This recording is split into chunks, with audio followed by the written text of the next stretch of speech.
পেরেছি আমার কেকটা। চলো তোমাদের সাথে শেয়ার করে নেবো কেকটা কেমন। এসো এদিকে এসো। এখন আমি এটা সাজাবো আর তোমাদের সাথে শেয়ার করব। তো অ্যাকচুয়ালি যে ব্যাপারটা হলো, বাবা নিরামিষ ভোজি। এটা যারা আমার ভিডিও দেখো তারা অনেকেই জানো, আবার অনেকেই জানো না। তো বিষয়টা হলো, এটা পুরোটাই কেকটা আমার অর্ডার দিয়ে বানানো এবং থিমটা আমারই বলে দেওয়া। তো চলো থিমটা কেমন হয়েছে দেখে নেওয়ার পালা।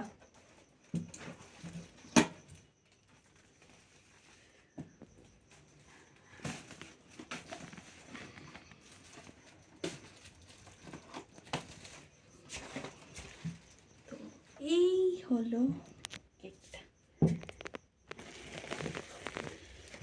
শুভ জন্মদিন বাবা।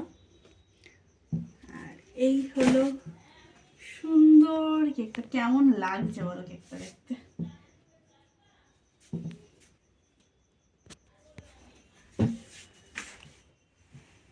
দারুণ হয়েছে।